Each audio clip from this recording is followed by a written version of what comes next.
আলহামদুলিল্লাহ, জিলহজ মাস চলতেছে, ইবাদতের দ্বিতীয় বসন্ত মাস।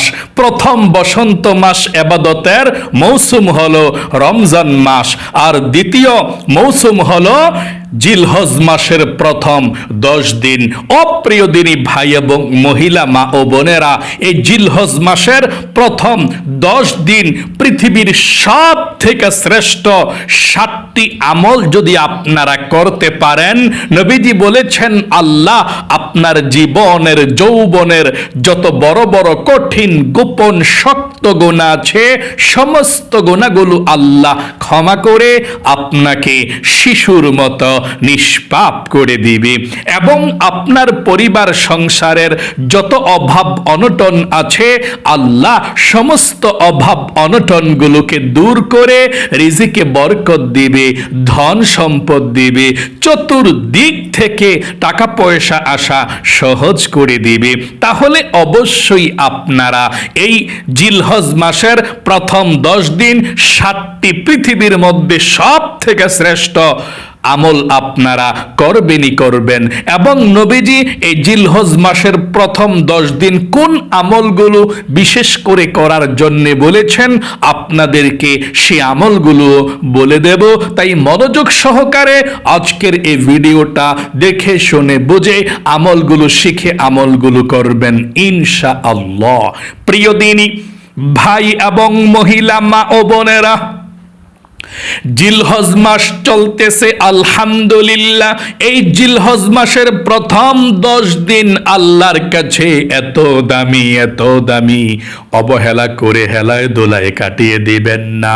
নবীজি বলেছেন জিলহজ মাসের প্রথম 10 দিনের ইবাদতের চেয়ে আল্লাহর কাছে অন্য দিনের ইবাদত এত বেশি প্রিয় না। নবীজি বলেছেন 12 মাসের মধ্যে সর্বশ্রেষ্ঠ মাস রমজান মাস, আর দিনের মধ্যে যত দিন আছে 365 দিনের মধ্যে সবচেয়ে শ্রেষ্ঠ দিন হচ্ছে জিলহজ মাসের সর্বপ্রথম 10 দিন। এই 10 দিন তো দামি, 10 রাতও আল্লাহর কাছে অনেক দামি। আল্লাহ সূরাতুল ফাজরের মধ্যে এই জিলহজ মাসের প্রথম 10 রাতের কসম খেয়ে বলেছেন, আল্লাহ বলেন ওয়াল ফাজর, ফজরের কসম, ওয়ালায়ালিন আশর, এবং 10 রাতের কসম। তাফসীর ইবনে কাসিরের মধ্যে ইবনে কাসির রাহমাতুল্লাহি আলাইহি তিনি লিখেছেন, এখানে যে আল্লাহ রাব্বুল আলামিন 10 রাতের কসম করে বলেছেন, এটা অন্য কোনো 10 রাত্রি নয়, এটা জিলহজ মাসের প্রথম 10 দিনের 10 রাত্রি। সকলে বলি সুবহানাল্লাহ, আল্লাহু আকবার। এই জিলহজ মাসের প্রথম 10 দিনের মতো ইবাদত অন্য কোনো ইবাদত আল্লাহর কাছে প্রিয় না, এটা সবচেয়ে শ্রেষ্ঠ। এই 10 দিনের মধ্যে জিলহজ মাসের প্রথম 10 দিনে আরাফার রোজাও রাখতে হয়। কিভাবে রাখবেন সেটা বলে দেব। নফল রোজা রাখতে হয়, হজ করতে হয়, কুরবানি করতে হয়। সব ইবাদতগুলো আল্লাহ রাব্বুল আলামিন জিলহজ মাসের প্রথম 10 দিনের মধ্যে রেখে দিয়েছেন। এই জন্য আপনাদেরকে বলবো, আপনারা মনোযোগ সহকারে আলোচনাটি শুনে ইবাদতের নিয়ম কানুনটা জানবেন, কিভাবে আপনারা এই 10 দিন ইবাদত করবেন, রোজা কতটি রাখবেন, নিয়ত কিভাবে করবেন। মাসের মধ্যেও সম্মানিত 4টি মাসকে আল্লাহ করেছেন সম্মানিত মাস 12 মাসের মধ্যে। মিনহা আরবাআতুন হুরুম, 12 মাসের মধ্যে 4টি মাসকে আল্লাহ সব থেকে সম্মানিত করেছেন, নিষিদ্ধ করে দিয়েছেন। মারামারি, হানাহানি, কাটাকাটি নিষিদ্ধ, হারাম। এই 4টি মাস শুধু আল্লাহ রাব্বুল আলামিনের জিকির করবে বান্দা বান্দিরা, আল্লাহর সঙ্গে সম্পর্ক গভীর করবে, আল্লাহর সঙ্গে ভালোবাসা করবে। তাহলে প্রিয় দিনী ভাই এবং মহিলা, মা ও বোনেরা, এই জিলহজ মাসের প্রথম 10 দিন নবী করিম সাল্লাল্লাহু আলাইহি ওয়াসাল্লাম যেই আমলগুলো করেছেন আপনাদেরকে বলছি, তারপরে পৃথিবীর সব থেকে শ্রেষ্ঠ 7টি আমলের কথা আপনাদেরকে বলে দেব। 1 নম্বরে নবীজি বলেছেন, জিলহজ মাস যখন শুরু হবে, চাঁদ যখন উঠে যাবে, তখন থেকে জিলহজ মাসের 10 তারিখ ঈদুল আজহার দিন কুরবানি করার আগ পর্যন্ত তোমরা নখ চুল কাটবে না। তাহলে আল্লাহ রব্বুল আলামিন একটি কুরবানি করার সওয়াব আমলনামার মধ্যে লিখে দিবে। তিরমিজি শরীফের হাদিসের মধ্যে এসেছে, নবীজি বলেছেন, তোমরা যারা কুরবানি করবে, নিয়ত করেছো কুরবানি দিবে, আল্লাহর জন্য কুরবানি করবে, তোমরা নখ এবং চুল, পশম ইত্যাদি জিলহজ মাস যখন শুরু হয়ে যাবে, চাঁদ উঠে যাবে, এরপর থেকে আর কাটবে না। ঈদের দিন কুরবানির পশু জবাই করার পরে তারপরে আপনারা কাজকর্ম করে পবিত্রতা অর্জন করে একেবারে নখ এবং অবাঞ্ছিত লোম পরিষ্কার করবেন। তাহলে আল্লাহ একটি কুরবানি করার সওয়াব আল্লাহ আমলনামার মধ্যে লিখে দিবে স্টার। এবং যারা কুরবানি নাও দিবেন তারাও কুরবানির সওয়াব পেয়ে যাবেন, যদি আপনারা এই আমলটি করতে পারেন। তাহলে আলহামদুলিল্লাহ, চলতেছে জিলহজ মাস, আপনারা নখ এবং চুল এবং অবাঞ্ছিত পশম এখন আর কাটবেন না। 2 নম্বরে আল্লাহর নবীজি যে আমলটি করেছিলেন, জিলহজ মাসের রোজা রেখেছিলেন আল্লাহর নবীজি। জিলহজ মাসের 1 তারিখ থেকে 9 তারিখ পর্যন্ত নবীজি 9টি রোজা রেখেছিলেন। আপনিও যদি পারেন 9টি রোজা রাখবেন, 1 তারিখ থেকে 9 তারিখ পর্যন্ত। 10 তারিখে তো ঈদ, ঈদের আগের দিন পর্যন্ত নবীজি রোজা রেখেছিলেন। হাদিসের কিতাবের মধ্যে এসেছে, নবী করিম সাল্লাল্লাহু আলাইহি ওয়াসাল্লাম জীবনে 4টি সুন্নতকে জীবনে ছাড়েননি। 1 নাম্বার, মুহররম মাসের 10 তারিখ আশুরার রোজা নবীজি কখনো ছাড়েন নাই। 2 নাম্বার, প্রতি মাসের আইয়ামে বীজের 3টি নফল রোজা নবীজি কখনো ছাড়েন নাই। 3 নাম্বার, নবীজি কখনো ফজর নামাজের 2 রাকাত সুন্নতকে ছাড়েন নাই। 4 নাম্বার, নবীজি কখনো জিলহজ মাসের প্রথম 9 দিনের রোজাকে ছাড়েন নাই। নবীজি যত জীবন পৃথিবীর মধ্যে বেঁচে ছিলেন, যত বৎসর ছিলেন তত বৎসর নবীজি জীবনে কখনো জিলহজ মাসের প্রথম 9 দিনের রোজা তিনি ছাড়েন নাই। সর্বদাই জিলহজ মাসের 9 দিন তিনি রোজা রেখেছিলেন। আপনারাও রাখবেন ইনশাআল্লাহ। রোজার মতো সওয়াব অন্য কোনো ইবাদতের মধ্যে নাই। এবং নবীজি বলেছেন, তোমরা যদি বেশি রাখতে নাও পারো, অবশ্যই একটি আরাফার রোজা রাখতে চেষ্টা করবা। কারণ আরাফার একটি রোজা যদি তোমরা রাখতে চাও, রাখতে পারো, তাহলে আল্লাহ 2 বছরের গুনাহকে ক্ষমা করে দিবে। পিছনের 1 বছরের গুনাহ এবং সামনের 1 বছরের গুনাহ, মোট 2 বছরের গুনাহকে আল্লাহ ক্ষমা করে দিবে আরাফার রোজাটা রাখতে পারলে। আমি আপনাদেরকে আরাফার রোজার নিয়তটাও বলে দেব, আর জিলহজ মাসের এখন যারা রোজা রাখতেছেন নফল রোজা, সেটার নিয়তটাও বলে দেব একদম সহজে।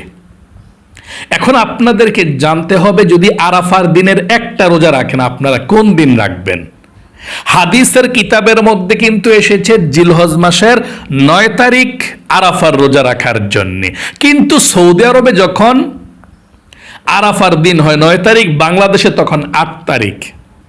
সৌদির সঙ্গে বাংলাদেশের মিল নাই। এখন যদি আপনি সৌদি আরবের সঙ্গে মিল রেখে রাখতে চান, আবার বাংলাদেশের সঙ্গে মিল রেখে রাখতে চান, 2টা রোজা রাখবেন, তাহলে আর ফেকরা হলো না। মেন কথাটা হলো, নবীজি বলেছেন তোমরা যে কোনো প্রান্তে থাকো, 9 জিলহজ আরাফার রোজা রাখো। তাহলে 9 জিলহজ রাখার জন্য বলেছেন আরাফার রোজা নবীজি। আবার সৌদি আরবে একদিন আগে 9 জিলহজ হয়ে যায়, আরাফার দিন হয়ে যায়। এখন বাংলাদেশের হিসাব অনুযায়ী 9 জিলহজেরটা রাখলেই চলবে আপনার। আপনি পৃথিবীর যে কোনো প্রান্তে থাকুন না কেন, 9 জিলহজ আপনার এখানে যেদিন সেদিনের রোজাটা রাখলেই চলবে। আর যদি মনে করেন না সৌদি আরবের সঙ্গে মিল রেখেও রাখবো, তাহলে 8 জিলহজ রাখতে পারেন। সৌদি আরবের সঙ্গে মিল রেখে একটা, বাংলাদেশের সঙ্গে মিল রেখে একটা রাখতে পারেন। তাহলে 8 জিলহজ 9 জিলহজ। তাহলে কোন দিন রাখবেন রোজাগুলো, তারপরে নিয়তটা বলে দিচ্ছি। যদি আপনি একটা রোজা রাখেন, আরাফার একটা রোজা, 9 জিলহজের রোজাটা, তাহলে ঈদের আগের দিনের রোজাটা। ঈদ কত তারিখে? ঈদ হচ্ছে 10 তারিখে জিলহজ মাসের। তো 9 তারিখে মানে কি রোজাটা রাখবেন। ঈদের আগের দিন কত তারিখ? 9 তারিখ। এই 9 তারিখেই আপনি আরাফার রোজাটা রাখবেন। আর যদি 2টা রাখেন তাহলে ঈদের আগের 2 দিন, 8 তারিখ 9 তারিখ, 10 তারিখে তো ঈদ, তাই না? এই 2টা আরাফার রোজার নিয়ত একই রকম হবে। আর এই নফল রোজাগুলো যারা রাখতেছেন, 3টা 4টা 5টা 6টা 7টা 8টা রাখবেন মনে করছেন, একই নিয়ত হবে, কোনো সমস্যা নেই। আমি এখন বলে দিচ্ছি যারা নফল রোজা রাখতেছেন কিভাবে নিয়তরা করবেন শুনুন। ভোররাত্রে সেহরি খেয়ে এভাবে নিয়তরা করবেন। আমি আগামীকালকে জিলহজ মাসের নফল রোজা রাখার নিয়ত করলাম। আবারও বলছি, আমি আগামীকালকে জিলহজ মাসের নফল রোজা রাখার নিয়ত করলাম। আমি আবারও বলছি আরেকটি বার, আমি আগামীকালকে জিলহজ মাসের নফল রোজা রাখার নিয়ত করলাম। আর যদি আপনি আরাফার রোজা একটা রাখেন ঈদের আগের দিন, বা 2টা রাখেন ঈদের আগের 2 দিন, একই রকম নিয়ত করতে হবে। এভাবে নিয়তরা করবেন, আমি আগামীকালকে আরাফার নফল রোজা রাখার নিয়ত করলাম। আবারও বলছি, আমি আগামীকালকে আরাফার নফল রোজা রাখার নিয়ত করলাম। আবারও বলে দিচ্ছি, আমি আগামীকালকে আরাফার নফল রোজা রাখার নিয়ত করলাম। এভাবে আপনি নিয়ত্রি করবেন। আশা করি একদম সহজে আপনারা বুঝতে পেরেছেন এবং শিখতে পেরেছেন। রোজার মতো সোয়াব অন্য কোনো ইবাদতের মধ্যে নাই। রাখবেন যদি পারেন একটা আরাফার রোজাটা অবশ্যই রাখবেন। যারা পারেন মহিলা মা বোন অনেকে আছেন 9টা রোজাই রাখবেন। মাশাল্লাহ মাশাল্লাহ, আপনারা ভাগ্যবান। যতটাই পারেন রাখবেন। জিলহজ মাসের প্রথম 10 দিন সবচেয়ে দামি দিন। আপনি যতটুকু পারেন রোজা রাখবেন ইনশাআল্লাহ। 3 নম্বরে নবী করিম সাল্লাল্লাহু আলাইহি ওয়াসাল্লাম বলেছেন, তোমরা বেশি পরিমাণে তাকবীর পাঠ করো। বেশি পরিমাণে তাকবীর পাঠ করবেন। আল্লাহু আকবার, আল্লাহু আকবার, আল্লাহু আকবার। এই বেশি পরিমাণে আপনারা তাকবীর পাঠ করবেন এবং আপনারা যথাসম্ভব দান সদকা করবেন এবং অবিরত দোয়া করবেন। আল্লাহর কাছে বেশি পরিমাণে দোয়া করবেন আল্লাহর কাছে। তারপর নফল ইবাদত করবেন, নামাজ রোজা যেগুলো আছে, নফল নামাজ আছে, তাহাজ্জুদ, আওয়াবিন, ইশরাক, সবগুলো করবেন ইনশাআল্লাহ। তারপর আপনি সামর্থ্য থাকলে হজ করবেন, সামর্থ্য থাকলে আপনি কুরবানি দিবেন।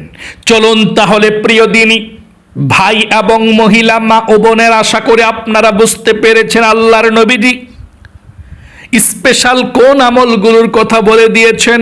এখন আপনাদেরকে আমি বলবো পৃথিবীর সব থেকে শ্রেষ্ঠ 7টি আমলের কথা। এই আমলগুলো জিলহজ মাসের প্রথম 10 দিন প্রতিদিন একবার হলেও আমলগুলো করবেন। আর এই আমলগুলো হলো পৃথিবীর সব থেকে শ্রেষ্ঠ 7টি জিকির। আল্লাহর নবীজি বলেছেন, এই জিকিরগুলোর চেয়ে শ্রেষ্ঠ পৃথিবীর মধ্যে আর জিকির হতে পারে না। যত জিকির আছে, যত দোয়া আছে, সব থেকে শ্রেষ্ঠ 7টি দোয়া, 7টি জিকির আছে। আপনি এই দোয়া এবং জিকিরগুলো পাঠ করবেন। এভাবেই তো আল্লাহ বলেছেন, তোমরা বেশি পরিমাণে আল্লাহর জিকির করো। ইয়া আইয়ুহাল্লাযীনা আমানু যকুরুল্লাহা যিকরান কাসীরা। ও ঈমানদারেরা, তোমরা বেশি পরিমাণে আল্লাহর জিকির করো। আবারও আল্লাহ বলেছেন, ওয়াযকুরুল্লাহা ফি আইয়ামিম মা'দুদাত। তোমরা নির্দিষ্ট দিনসমূহের মধ্যে আল্লাহর জিকির বেশি পরিমাণে তোমরা করো। তাহলে নির্দিষ্ট দিনসমূহের মধ্যে বলতে বুঝিয়েছে এখানে জিলহজ মাসের প্রথম 10 দিন বেশি পরিমাণে তোমরা জিকির করো। আপনি অজু অবস্থায় আল্লাহর জিকির করতে পারবেন, এই 7টি আমল করতে পারবেন, অজু ছাড়াও করতে পারবেন, দোয়াটি পড়তে পারবেন, কোনো সমস্যা নেই। দাঁড়িয়ে দাঁড়িয়ে করতে পারবেন, বসে বসে জিকিরগুলো করতে পারবেন, দোয়াগুলো পাঠ করতে পারবেন, শুয়ে শুয়ে পাঠ করতে পারবেন, কাজের ফাঁকে ফাঁকে আপনি পাঠ করতে পারবেন, কোনো সমস্যা নেই। 1 নম্বরে 7টি আমলের মধ্যে, দোয়ার মধ্যে 1 নাম্বার যেই দোয়াটা, এই দোয়াটা হলো সুবহানাল্লাহ। সুবহানাল্লাহ আপনি প্রতিদিন একবার হলেও আপনি 100 বার পাঠ করবেন। দিনে যদি নাও পারেন, রাতে হলেও আপনি পাঠ করবেন, কমপক্ষে 100 বার গুনে গুনে এভাবে আমার সঙ্গে পড়ুন, সুবহানাল্লাহ সুবহানাল্লাহ সুবহানাল্লাহ সুবহানাল্লাহ সুবহানাল্লাহ সুবহানাল্লাহ। এভাবে আপনি গনে গনে 100 বার সুবহানাল্লাহ বলবেন। 2 নম্বরে আলহামদুলিল্লাহর জিকির করবেন 100 বার প্রতিদিন, না পারলে রাতে 100 বার এভাবে আলহামদুলিল্লাহ আলহামদুলিল্লাহ আলহামদুলিল্লাহ আলহামদুলিল্লাহ আলহামদুলিল্লাহ 100 বার পাঠ করবেন। 3 নম্বরে আল্লাহু আকবার 100 বার পাঠ করবেন, আল্লাহু আকবার আল্লাহু আকবার আল্লাহু আকবার আল্লাহু আকবার এভাবে। 4 নম্বরে লা ইলাহা ইল্লাল্লাহ লা ইলাহা ইল্লাল্লাহ, এই লা ইলাহা ইল্লাল্লাহর জিকির বেশি বেশি পরিমাণে পাঠ করবেন, কমপক্ষে 100 বার।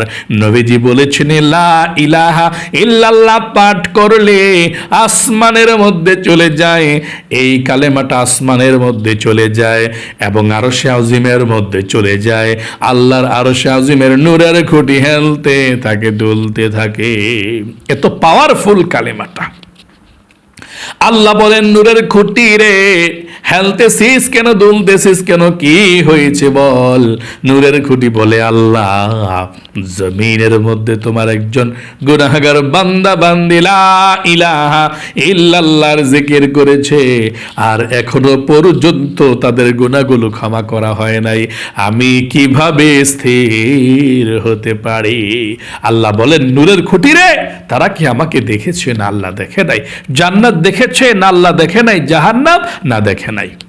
আল্লাহ রাব্বুল আলামিন বলেন রে নূরের খুঁটি, যেই বান্দা বান্দিরা আমাকে না দেখে, জান্নাত জাহান্নাম না দেখে, আখিরাত না দেখে বিশ্বাস করেছে, আমি আল্লাহ তাদের জীবনের যৌবনের সমস্ত গুনাহগুলো ধুয়ে মুছে ছাপ করে দিলাম। আল্লাহু আকবার। এই জন্য আপনি লা ইলাহা ইল্লাল্লাহ এর মধ্যে টান দিবেন, এভাবে আপনি 100 বার দৈনিক পাঠ করবেন। এই জিলহজ মাসের প্রথম 10 দিন এভাবে লা ইলাহা ইল্লাল্লাহ লা ইলাহা ইল্লাল্লাহ লা ইলাহা ইল্লাল্লাহ 100 বার পাঠ করার পরে একবারে পুরোটা কালেমা পাঠ করবেন এভাবে লা ইলাহা ইল্লাল্লাহ মুহাম্মাদুর রাসূলুল্লাহ সাল্লাল্লাহু আলাইহি সাল্লাম। তাহলে 4 নম্বরে আপনি 100 বার লা ইলাহা ইল্লাল্লাহ পাঠ করবেন। 5 নম্বরে আস্তাগফিরুল্লাহ আস্তাগফিরুল্লাহ 100 বার পাঠ করবেন। এই আস্তাগফিরুল্লাহ যদি আপনি পাঠ করতে পারেন, আল্লাহ আপনাকে 5টি পুরস্কার দান করবে। জীবনের সমস্ত গুনাহগুলো ক্ষমা করে দিবে, অভাব অনটন দূর করে দিবে, রিজিকে বরকত দিবে, নেক সন্তান দিবে এবং আপনাদেরকে আল্লাহ জান্নাতে প্রবেশ করাবে এবং জান্নাতের নহর থেকে আল্লাহ আপনাকে শরবত পান করাবে। আপনি যদি ইস্তিগফারের আমলটি করতে পারেন, 100 বার করবেন এভাবে আস্তাগফিরুল্লাহ আস্তাগফিরুল্লাহ আস্তাগফিরুল্লাহ আস্তাগফিরুল্লাহ এভাবে 100 বার আপনি পাঠ করবেন। 6 নম্বরে নবীজির প্রেম ভালোবাসা মনের মধ্যে নিয়ে 100 বার পাঠ করবেন দুরূদ শরীফ। যে কোনো দুরূদ শরীফ পাঠ করতে পারেন, তবে ছোট্ট একটি দুরূদের কথা বলে দেব। এই দুরূদ শরীফটি পাঠ করলেও চলবে, যেমন সাল্লাল্লাহু আলাইহি ওয়াসাল্লাম, সাল্লাল্লাহু আলাইহি ওয়াসাল্লাম। এভাবে এই দুরূদ শরীফটি পাঠ করলেও চলবে। দুরূদ শরীফ পাঠ করলে লস নাই। নবীজি বলেছেন, একবার দরুদ শরীফ পাঠ করলে আল্লাহ 10টি রহমত সাথে সাথে নাজিল করে দেয় এবং 10টি গুনাহকে ক্ষমা করে দেয়, 10টি নেকি আল্লাহ আমলনামার মধ্যে লিখে দেয়। এবং একজন ফেরেশতা আপনার দরুদের হাদিয়াটা নিয়ে নবীজির রওজা পাকে চলে যাবে। নবীজি আপনার নাম ধরে আল্লাহর কাছে রহমতের দোয়া করে দিবে। তাই অবশ্যই আপনি দুরূদ শরীফ পাঠ করবেন। 6 নম্বরে 100 বার এটা পাঠ করলেও চলবে, যেমন সাল্লাল্লাহু আলাইহি ওয়াসাল্লাম, সাল্লাল্লাহু আলাইহি ওয়াসাল্লাম, সাল্লাল্লাহু আলাইহি ওয়াসাল্লাম। তারপরে 7 নম্বরে লা হাওলা ওয়ালা কুওয়াতা ইল্লা বিল্লাহ পাঠ করবেন 100 বার এভাবে, লা হাওলা ওয়ালা কুওয়াতা ইল্লা বিল্লাহ, লা হাওলা ওয়ালা কুওয়াতা ইল্লা বিল্লাহ, লা হাওলা ওয়ালা কুওয়াতা ইল্লা বিল্লাহ। এভাবে আপনি 100 বার পাঠ করবেন, লা হাওলা ওয়ালা কুওয়াতা ইল্লা বিল্লাহ। এভাবে 100 বার পাঠ করার পরে আপনি আরো যদি জিকির পারেন আরো করবেন, না পারলে যথেষ্ট। যদি বসে বসে জিকির করেন তারপর আপনি মুনাজাত করবেন। এই দিনগুলোতে মুনাজাত করলে দোয়া কবুল হয়, আল্লাহ খুশি হয়। আশা করি আপনারা একদম সহজে এই আমলগুলো, এই 7টি জিকির এবং দোয়া আমল আপনারা বুঝতে পেরেছেন, শিখতে পেরেছেন। আল্লাহ আপনাদের সকলকে ভালো রাখুক, আপনাদের জীবনকে সুন্দর করুক, বিপদ আপদ দূর করুক। সকলে কমেন্ট বক্সের মধ্যে লিখবেন আমিন এবং ভিডিওতে একটি লাইক দিবেন। আপনারা যারা কমেন্ট বক্সের মধ্যে আমিন লিখে দোয়াতে অংশগ্রহণ করেছেন এবং ভিডিওতে একটি লাইক দিয়েছেন, আল্লাহ তাদেরকে তুমি কবুল করো, মঞ্জুর করো, লক্ষ লক্ষ টাকার মালিক বানাও, জীবনে একবার হলেও মক্কা মদিনায় যাওয়ার মতো সুযোগ করে দাও, আমিন। আজ এ পর্যন্তই, আবারও অন্য কোনো ভিডিওতে দেখা হবে ইনশাআল্লাহ। সেই পর্যন্ত আপনাদের সকলের সুস্বাস্থ্য আল্লাহর কাছে কামনা করে আজ এখানে বিদায় নিচ্ছি। আসসালামু আলাইকুম ওয়া রাহমাতুল্লাহি ওয়া বারাকাতুহু।